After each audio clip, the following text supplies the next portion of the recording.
The pursuits of nations in space reflect the competition for strategic advantage, economic gain, and security here on Earth.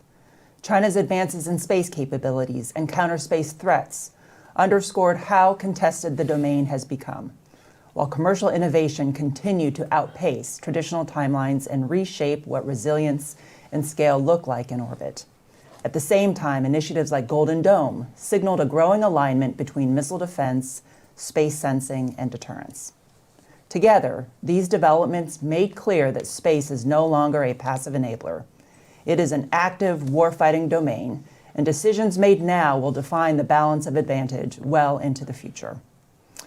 Welcome, space fans and sports fans alike, to our Space Year in Review. I'm Kari Bingen, Director of the Aerospace Security Project at the Center for Strategic and International Studies. For today's event, we've drawn inspiration from ESPN College Game Day to create our own panel of experts to reflect on the year's top developments in space and to make some bold predictions for 2026. What were the top developments in 2025? How will the shifting landscape shape new risks, new opportunities, and new demands on space heading into 2026? And how should policymakers and industry leaders prepare for what's next? I'm pleased to welcome good friends and colleagues, Clayton Swope, Deputy Director of the Aerospace Security Project, and our guest pickers today, Tony Frazier, CEO of LeoLabs, and Dr. John Huth, former Chief of the Office of Space and Counterspace at the Defense Intelligence Agency. Well, I cannot promise Pat McAfee singing from atop his chair. We will aim to make this a lively, fast-paced discussion on our top picks for 2025 and our outlook for 2026. So let's get started with our first category. First in space in 2025, the most important first-time achievement in space during the last year. Clayton, I'm going to kick off with you. Thanks, Kari. So, admittedly, this is not an absolute first, but I'm going to say this is the first time I think we saw a company replicate the magic of SpaceX, and this is the New Glenn booster landing from Blue Origin. It took a while to get here, but to me it's a sign that this is the first to me, that there's another company out there, another entity that can do what Elon Musk and SpaceX has done, and I'm proud that it's an American company. Tony.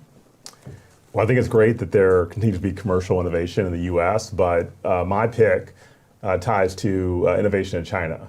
So China had, this year they broke a record that SpaceX held where they had 3 launches within 19 hours. So they had 2 on land, 1 at sea, and that broke SpaceX's record of 20 hours for a launch. Very relevant because as we think about both the global competition with China and their ability to drive increased commercial activity, but also do that in a way that's supporting the PLA. And we celebrate things like tackling responsive space. I think it's really eye-opening, that China's moving so quickly. I suspect China and commercial will be a theme throughout the discussion. John. So I'm going to bring it back to the U.S. My pick was Firefly's Blue Ghost lunar lander, first fully successful commercial lander. Certainly I don't want to take anything away from Intuitive Machines or others, but fully successful 14 days on operations on the surface, including 5 hours operations at night and multiple payloads to move forward what we do on the lunar surface. So mine is Chinese activity out in geosynchronous orbit. 2 spacecraft, SJ Shenzhou 21 and Shenzhou 25, where over the summer they demonstrated a series of what we call RPOs, rendezvous and proximity operations, and believed to actually mate and do a refueling mission. As we'll recall, a couple years ago, SJ 21 made headlines because it grabbed onto a dead satellite with an arm and kicked it out into a graveyard orbit. So maybe it's running low on fuel. If SJ 25 refueled it, it now is back to a full tank of gas potentially and can do a lot more in orbit. So for me, it highlights just the advances that China's making in their capabilities, their tactics, reminder that fuel is king, the challenges of distinction. So this is dual technology that could have commercial applications, debris removal, but also weapons and warfighting application. And we're now talking maneuver in space, which is just not something that we've done for the past decades. We assume satellites either stay fixed in geo or they orbit with prediction in low Earth orbit, and now things are moving around, and it's a much greater challenge. And I think, Kari, that's interesting to think about. If there was a refueling, that means when SJ21 was launched almost 5 years ago, the PRC was thinking about refueling. To me, that's kind of mind-blowing, that they have that much of a vision. 5 years later, we're seeing the realization of that planning. Absolutely. That's a great point. Okay, let's go on to the next category here. Security Development of the Year. So the development that most changed the national security or space defense picture. This time, John, let's kick off with you. So I can pile on the conversation we're just having. To me, the security development of the year is that continuing evolution in what we're seeing with both China and Russia on them practicing RPOs of various types, and what that means for the U.S. And certainly it reinforces the Space Force's focus on orbital warfare, developing those capabilities. And I think it was General Gagnon last week reinforced in Space Power 25 about making sure the Guardians are trained to be able to conduct that orbital maneuver with those capabilities. I think we have a video here queued up of one such example of those kind of orbital activities. Thanks, LeoLabs, for providing this. Tony, I'm going to put you on the spot here to explain what we're seeing and then discuss your pick. Yeah, we saw a really sophisticated set of rendezvous and proximity operations through May and June of this year, where these are a series of Russian satellites. So there's Cosmos 25, 81, 82, and 83 that were doing a set of close approaches as close as 100 meters that we were able to kind of pick up and maintain custody of over time. We also were able to understand how to carry your point earlier about things like deploying secondary objects, changing the characteristics of the spacecraft, the change in their area to mass ratio, which is an indicator, of a growing threat. And 100 meters is significant. I mean, this is about the length of a football field. That's right. In separation, right? Satellites moving at over 17,000 miles per hour. I mean, that's a big deal. Absolutely, absolutely. I think that for me, what was most interesting this year is that Space Force leadership was talking openly, about this threat. So this whole theme of dogfighting in space, which General Gutlein, was kind of out on the circuit, speaking to very frequently. I think it helped the general public understand that we have a growing threat, and we can't only rely on protecting and defending, but we need to be able to attack. And so, hence some of your points, John, about the need for combat power. Do you think, Tony, that that's because of companies like LeoLabs and others that are talking about what they see, essentially in the open source, in the open domain? Do you think that has helped encourage people in the military to talk more about these threats? Yeah, I think, Clayton, that's a great point. We've been able to see a great partnership, where we have unclassified examples that we can share. And so whether it's the things that we showed here in the video in terms of the tracks of the different spacecraft, or things like non-Earth imaging, to show things like Chinese space planes, or the tumbling we saw, Cosmos 2553. I think we're going to see more opportunities for commercial to bring visibility to these growing threats. And if I can too, my previous job, my agency was an early adopter of those technologies. Absolutely. We saw the benefit right away, both to bolster what we had internally, but also to be able to leverage those capabilities to call out bad behavior in a public forum as we needed to. And there's a great piece in the Washington Post this morning with some graphics about some activity from 2022. But I just want to point out, we were talking about this before we started, that's 3 years ago. There's so much that has happened since then, and we're just trying to play catch up to try to explain to folks what's happening in space. It's just a big learning curve to make this feel real, what this threat is. Absolutely. So I want to tee up the next video here. This is a video of those two Chinese satellites out at GEO that I talked about earlier, SJ21 and 25, that believed were approach each other, mated, and conducted a refueling operation. I want to thank ComSpock in particular for sharing this video with us. Clayton, I know you wanted to say something on that, and then also highlight your security pick. Yeah, Kari, you may say, I think you kind of hit on it, dynamic space operations. What does that really mean if you don't have the ability to do some type of refueling, or some type of effort, I should say, to extend the life of spacecraft, particularly in GEO? Right. So this is a sign that China's thinking about that. Again, they've been thinking about that for a long time if they thought about that when they launched SJ21. The US, we've done stuff like this before. We did Orbital Express in 2007, that was in LEO. So we have also thought, hey, we need to figure out how to do this servicing piece, this life extension piece. But clearly China's also been thinking that, and they've taken it to the next level. Why this is important, this is the other event I wanted to highlight in this category, Kari. First off, Tony, you mentioned 3 Cosmos satellites. I'm going to mention another one. I think we need to think about another way to name these, because it just gets really confusing with all these others. So the one I want to talk about is Cosmos 2589. Yeah. So this is a satellite that was launched, a large satellite, 3-ton satellite, on its way to GEO orbit. A lot of the indicators, the fingerprints on it, if you will, from companies and entities in Russia are the same entities that have their fingerprints on some of these satellites in low Earth orbit that we're worried about, or counterspace weapons or inspector satellites. Now there's one going into geostationary orbit, geosynchronous orbit. That's probably something that we should be really concerned about. You think about a satellite that with manufacturers that have launched projectiles in low Earth orbit, sub-satellites, and now companies that had their hand in that now are launching a large vehicle into geosynchronous orbit.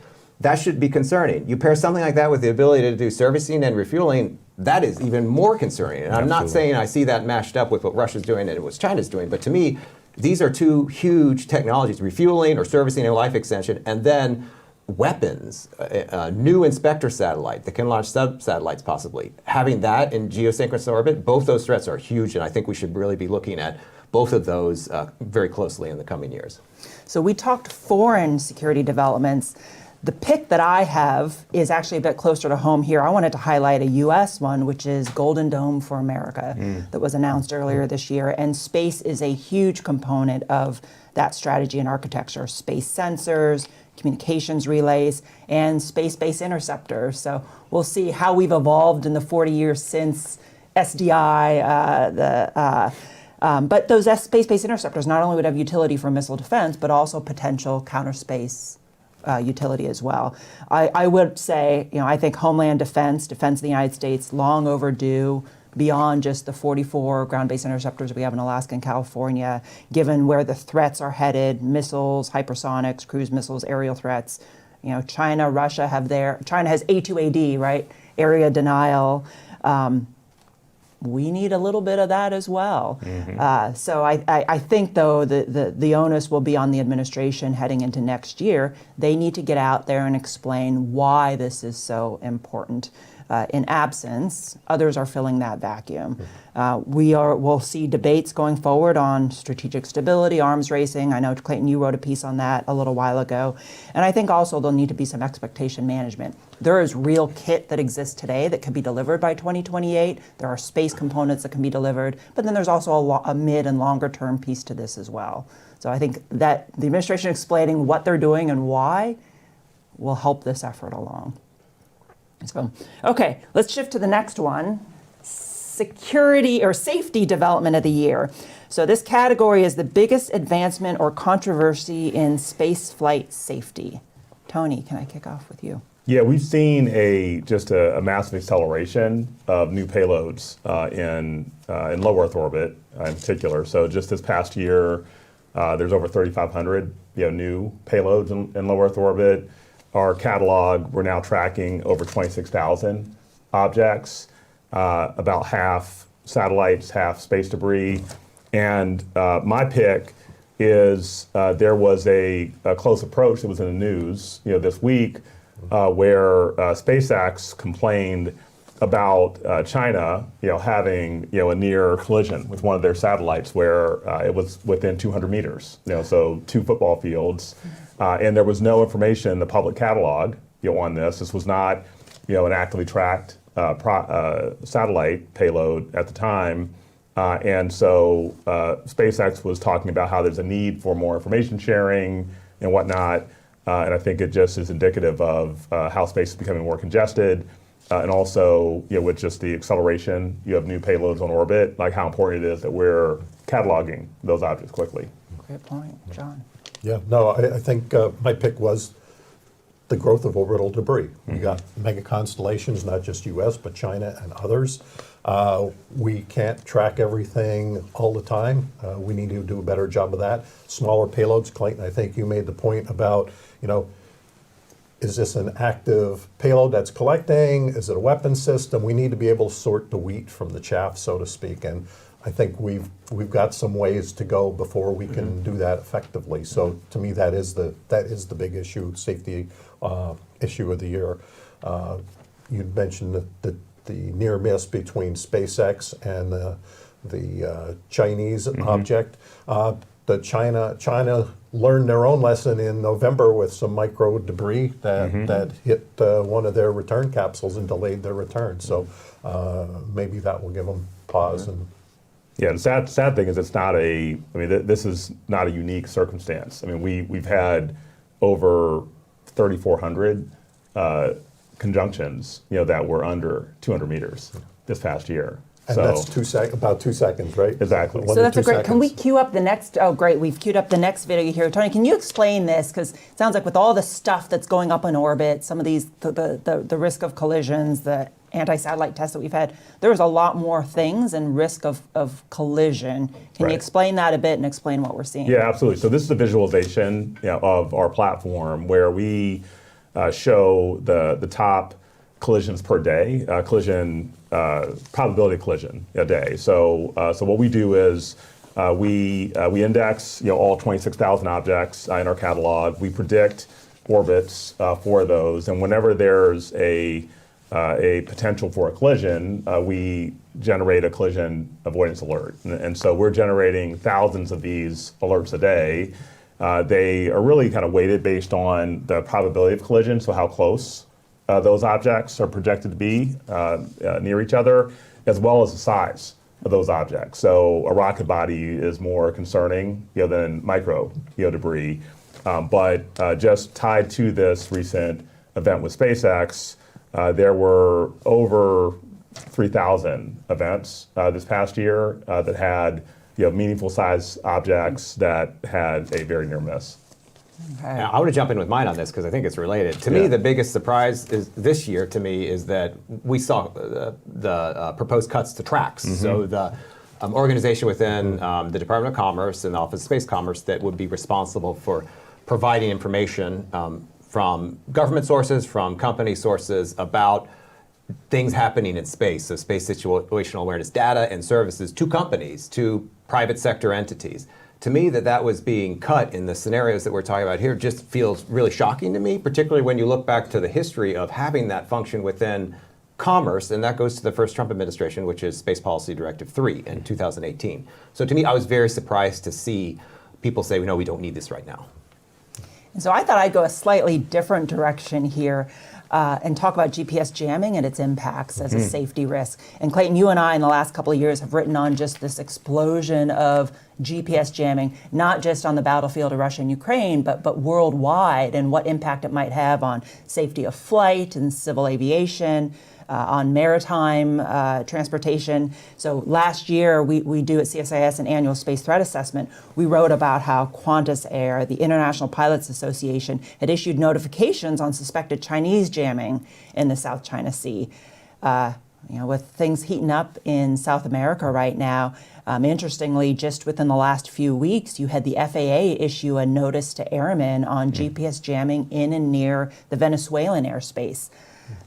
I worry at some point, you see the benefit of it, right? As you jam GPS so that, you can disrupt drones flying overhead. You can get precision munitions to veer off course and not strike your base or your critical infrastructure. But, that could also interfere with commercial navigation. And I do worry that it's a matter of time before there's some safety of flight issue here. It does feel like an easy button. When you do see conflict, these days you do see use of UAS, of drones, which are using GPS. It feels like the easy button in these situations is, let's try to jam GPS and other positioning, navigation, and timing signals from space. You also see that in Myanmar right now for similar reasons. Both sides are using UAS, rebels and regime forces. Easy button, jam that. So it is becoming very commonplace. Good point. Okay, next up, the category of most stunning private sector move. The private sector move that stunned or shifted the market. Clayton. Mine's pretty easy. I started this with, I thought the Blue Origin's landing of the New Glenn first stage. That was my my space first this year. I could almost have named a Chinese company, Landspace, for almost doing the same thing on their second launch. I'm going to pronounce this wrong, and Dean Cheng is probably going to be watching because he told me how to pronounce this like 4 times. But it's something like Zichui 3, and it means like vermilion bird is the name of this rocket. Yeah. On the second try, it almost landed. I think it was something of the 16 attempts that SpaceX did with Falcon 9 between like a 3-year period, only 6 were successful landings. Blue Origin took a while to get where they were, but they landed it successfully on the second time. I think we shouldn't be surprised to see the next time this Zichui 3 rocket is used. It did put its payload into orbit. The next time it's used, it's going to successfully stick that landing. And that to me is huge, even though you could say it's a clone of Falcon 9, huge to see out of China. And that's also my top pick as well. So I'll broaden it and just say what we're seeing in China's commercial space sector is pretty eye-watering. Xi has said we want the nation to be a global space power. They just put out a commercial strategy. I use air quotes for commercial because so much of what China does is state-directed, state-funded, and then with military-civil fusion, any commercial tech will go and help the PLA. But to your point, I mean, they are fast following and frankly trying to copy SpaceX, whether it be Falcon 9, their versions of Starlink. They have several mega constellations in various stages of development, which is only going to add to the collision risk challenge. We're seeing them build and operate satellite gigafactories to pump out thousands of satellites. They're building these aerospace cities. So there's a business piece to this as well, as you pair what they're doing and the commercial service that they're offering with their Belt and Road efforts. I mean, that's expanding their influence, market, but it's also proliferating their vision of data standards policies. And I think it risks undercutting our Western, our US businesses. So that's an area to watch. We're putting out a report on this topic early next year. Concern to me. It's a data-driven report. I just want to plug that report, Kari. Like your research on that is so phenomenal. The Commercial Space Federation Redshift report, that's really good too, but I'm super excited when yours gets published in January. Well, and I just want to show a couple of quick charts and then we'll get the rest, our guest pickers here, but just to give a sense for what China's doing overall here. The launches per year, 2025, peak year. I mean, there are over 80 space launches in total. Next slide shows the amount of commercial, again in air quotes, but the commercial satellites launched per year. You see the stunning rise in the last few years in terms of Chinese commercial satellites launched per year. And then just total number of satellites launched per year is pretty eye-watering as well. Yeah, the total number of both ISR satellites, so remote sensing, as well as communications satellites is really stunning. I know that now China has over 500 ISR satellites that are doing imaging, radar, SIGINT collection. And so those are assets that could put U.S. and allied forces at risk.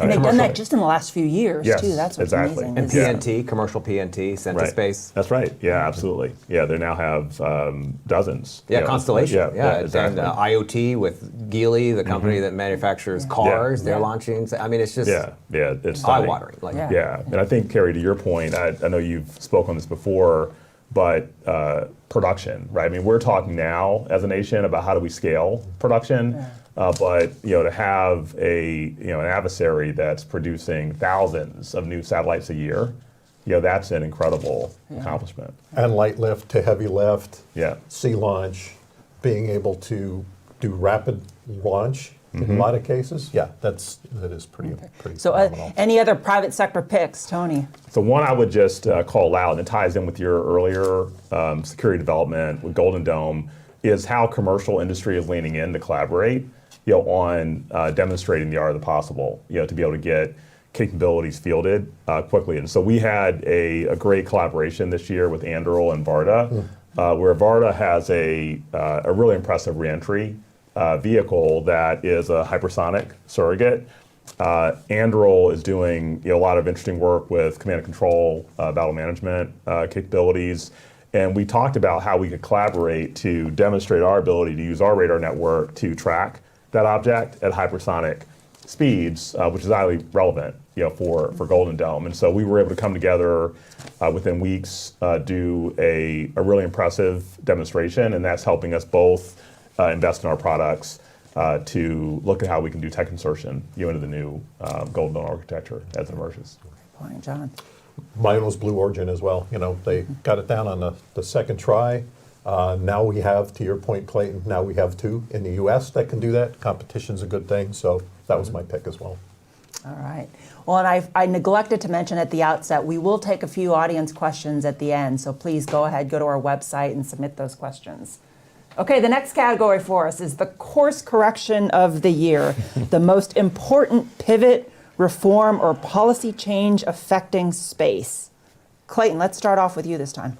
Well, I talked about tracks already, so that was a surprise to me. I call that a U-turn. But one thing I thought about this, I want to phrase it differently. I'm hoping this U-turn happens. So when we looked at what the budget request was for NASA, it was 25% lower than I think it was in the prior year.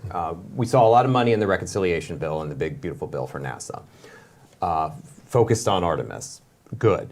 Another thing I think I would like to see a U-turn is just a science. I think Mars sample return in particular. I'm not comfortable with the PRC being the first nation to return samples of another planet to Earth. That's just such a historic achievement for humanity, the potential for science. I don't want to let China have that trophy. Why I think it matters with science, real quick. I think science is like the seed that ultimately leads to invention and innovation, and this is why America is strong. If we don't invest in science, we don't invest in basic research and development, we don't have the inventions that power our economy, we don't have the innovation, I think, that makes American companies successful. So I do feel like there's a role for NASA in science, for the government in science, and that's the U-turn that I hope we see, and I hope leading that charge is Mars sample return. John. So my pick is really the acquisition reform, but I've been through this a number of times, right? So I'm a little bit skeptical. I hope it sticks. We'll see how much sticks. Yeah. Certainly, I'd like to see if the new structure, when we're going away from, I guess, Yeah. to PEOs or PAOs, I think, or PAEs, PAEs, is yeah. what they're Yeah. called. I hope they get the flexibility they need. But that's my pick. But I got to admit, I'm a little bit skeptical. And you're at the commercial provider end of this. Yeah. I think I've been really encouraged with the progress. I think that having the right both kind of top-down direction, with the acquisition reform efforts like the in Congress, so the Forge and Innovate Act language that is working its way through the NDAA. I think it's empowering forward-leaning leaders, to drive innovation. So. I know Major General Purdy, as an example, of someone who's really been pushing, hard on this. So the fact that the GSAP kind of follow on, so that's a deep space, space situational awareness capability is they're going to go with a commercial approach to acquisition, I think is encouraging. And then the other area that I also thought was really encouraging, but we'll have to see how it kind of follows through in execution, is around security cooperation. How do we make it easier to export these capabilities to allies and partners that want to contribute to more of a hybrid space architecture. Yeah, I think a lot of that is a lot of my skepticism isn't from the top or the bottom, because it's always that middle, middle, right? yeah. Right? Because if you've been doing something the same way for 10 or 15 years, Look at yourself. and that's what you've been paid to do, it's and part of that's just constant reinforcement. I do think it is important though, because if we get the right follow through on this, it'll invite an enormous amount of private capital, to be unleashed, to these problems, and so it really is exciting times. That was my pick as well, as it was the Department of War's acquisition reforms. But I agree with both of you. If you actually look at the substance of what was proposed, a lot there isn't necessarily new. We've been talking about these topics for a while now. I think what is new, though, is you actually have a secretary making the announcement. Usually it's like at the undersecretary or lower. You have alignment between the executive branch and the legislative branch. And you now have 3 years left in an administration to actually implement. For me, John, you're spot on, it's the stickiness. Will we actually see things implemented? And there's goodness there. Focus on speed, commercial preference, program managers, controlling trade-offs, performance, cost, schedule, those kind of things. The other thing that I thought was really important this year is just the spending increasing. We have a big $1 trillion defense budget this year. part of that's reconciliation, so there's a little bit of creative math there. But our allies are spending more. NATO committed to 5%. Japan, Korea, Taiwan all committed to spending more on security. And some of that, I think, will flow down to space. So we'll see the benefits of that increased defense spending. Well, we're seeing it. I mean, even Germany announced $40 billion of spend on military space, and we're seeing similar trends in France and Japan. So no, I think it's really promising. If I can, one more thing, Kari, on the spending piece. It's good to have increased spending. It's good to have more flexibility. I think a lot of this is going to depend on us, the collective us, showing that those dollars were spent for gain and not just spent. Real capability. Yeah. Real capability. Great point. Great point. Okay, we thought we'd have a little fun with this next category. It's the About Time Award, the long-awaited milestone or overdue breakthrough that finally happened in 2025.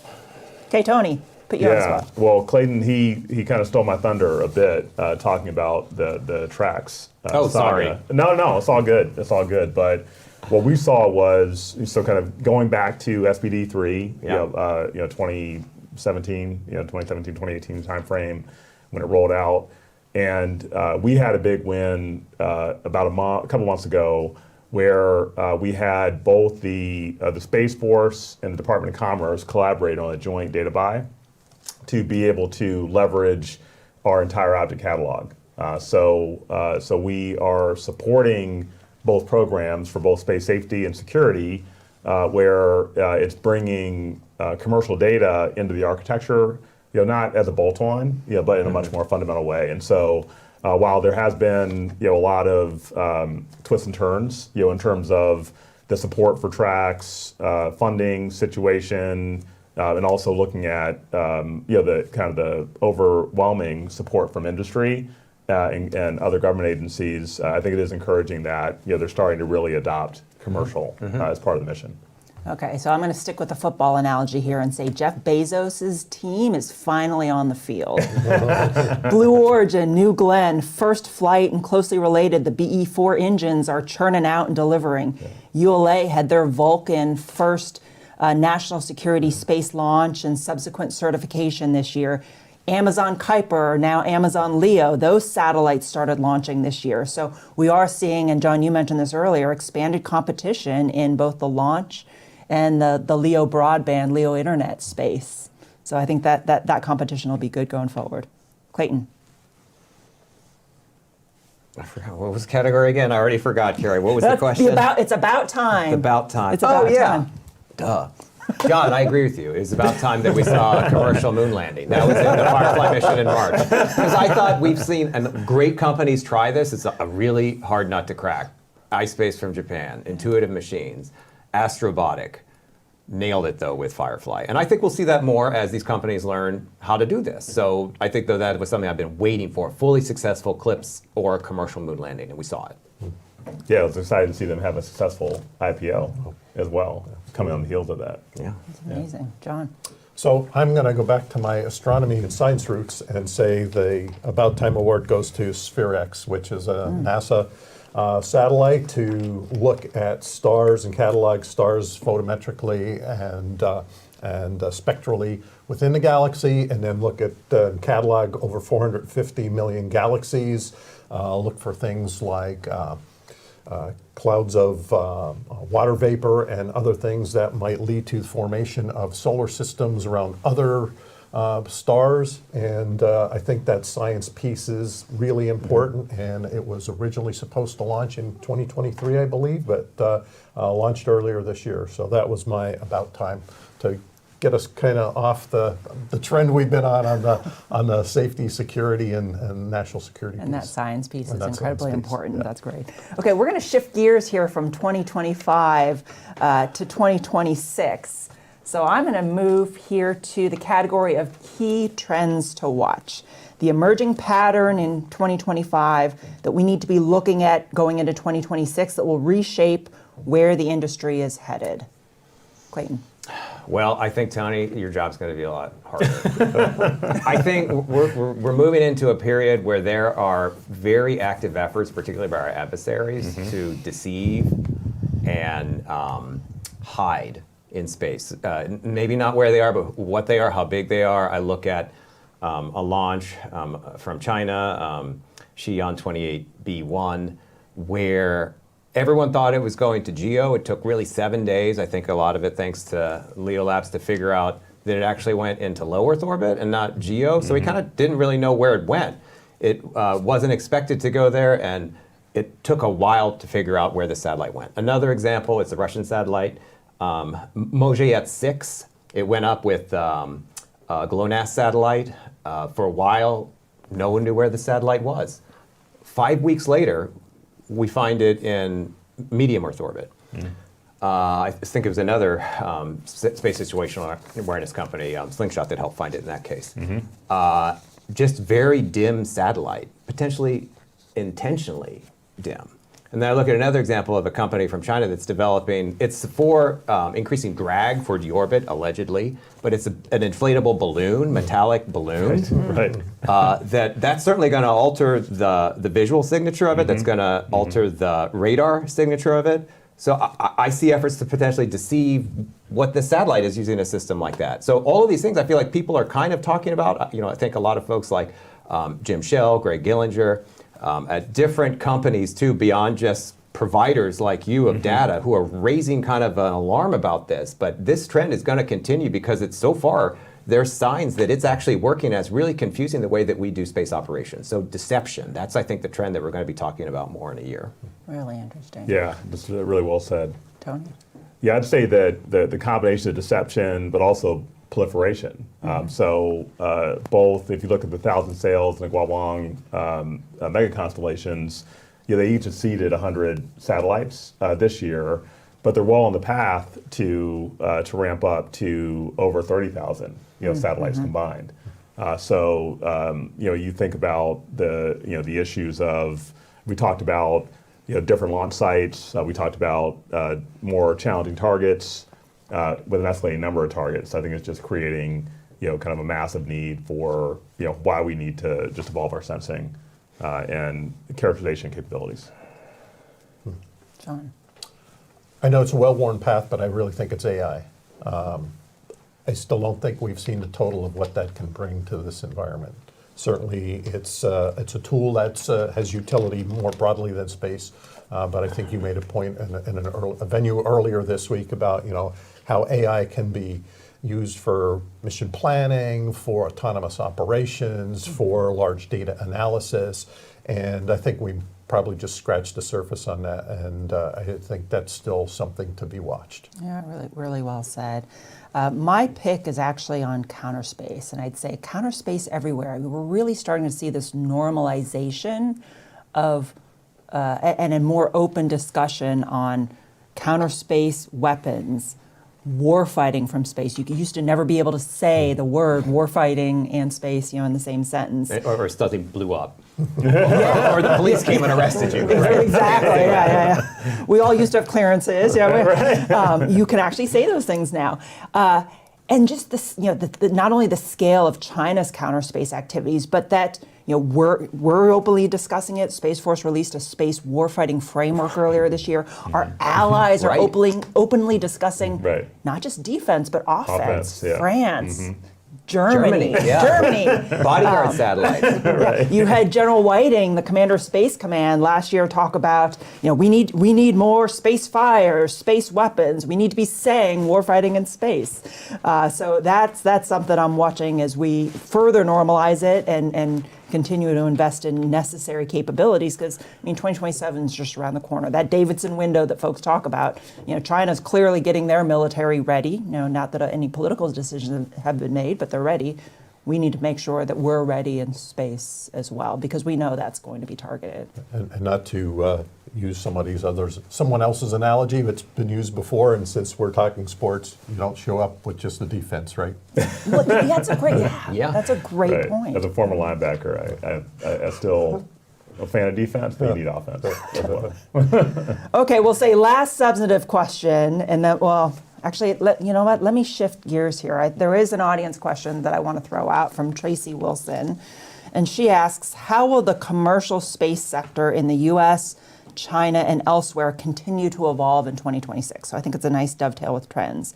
And will that sector pose any new or growing impacts on U.S. national security space?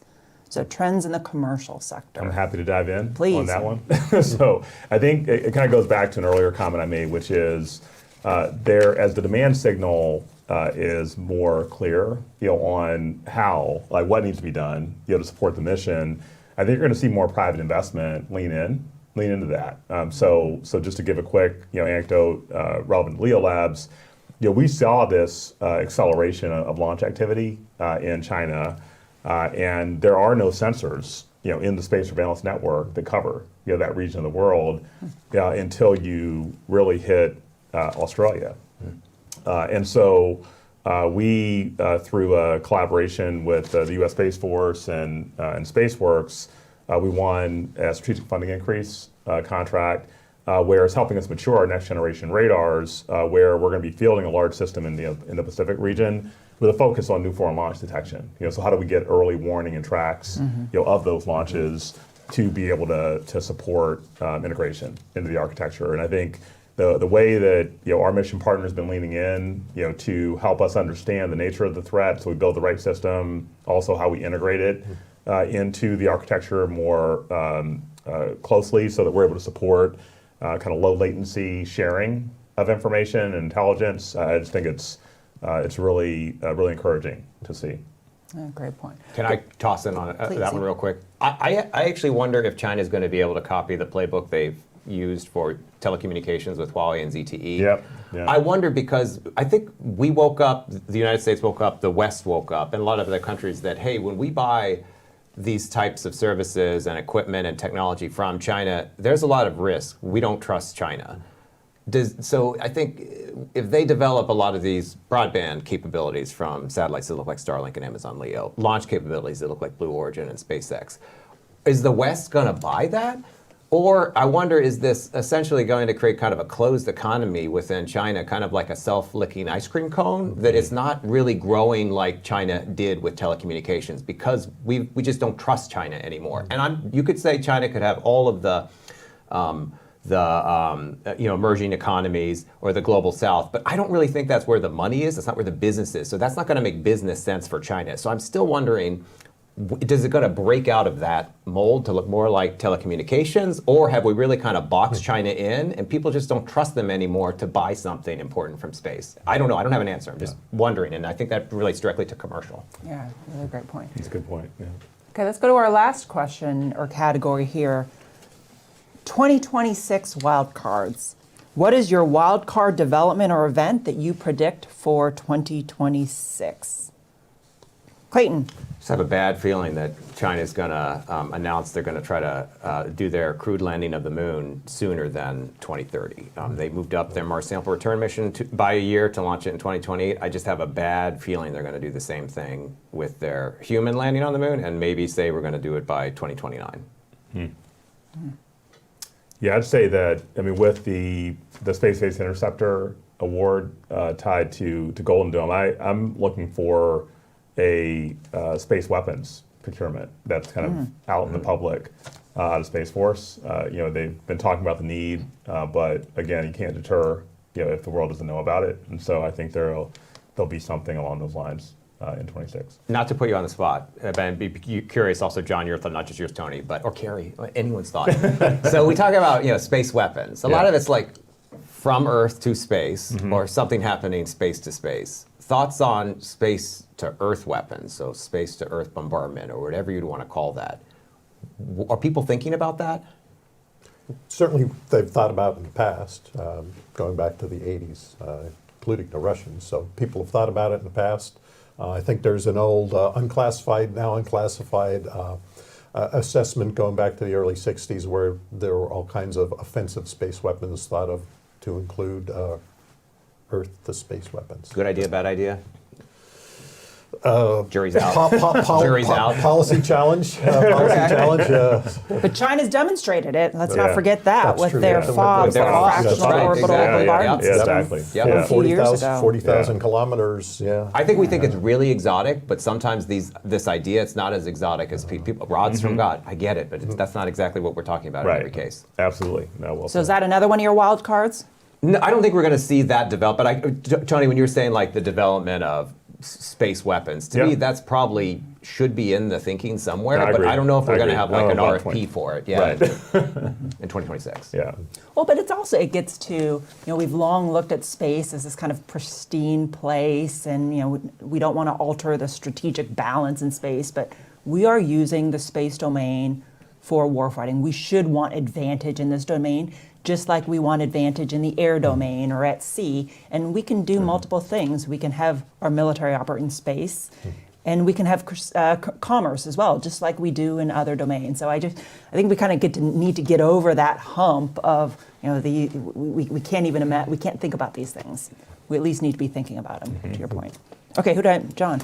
Yeah, so maybe it's more hopeful, but active debris removal. I'd like to see us push further. I mean, there are a lot of companies working that, not just in the U.S., but in Australia, other places. Yeah, Astroscale. So Yeah. Astroscale and others. Yeah. So that's my wild card pick for next year. Yeah, I said wild cards, so I have multiple cards here, but the moderator prerogative. I worry that China will do some sort of on-orbit weapons demonstration, not just rendezvous and proximity ops. It may be something beyond that. I mean, go back to Russia, and they did that the direct ascent anti-satellite missile test in 2 months before they invaded Ukraine, and it was a signal. So will we see such signaling in space by China in the year ahead? Maybe on a more positive note, gosh, I want to see Starship successful. Oh, yeah. I mean, how Yeah. cool was that image this year of the booster landing in right. chopsticks? Want to see that as a former rocket scientist. Many of us actually here as former rocket scientists want to see it successful. And then just another one that I think is pretty cool is we've had the NRO director, Chris Scalise, over to CSIS a few times over the last few years, and he talked about, well, first, the fact that an NRO director is talking publicly is pretty awesome. But two, he talked about, they're pursuing a proliferated ISR architecture.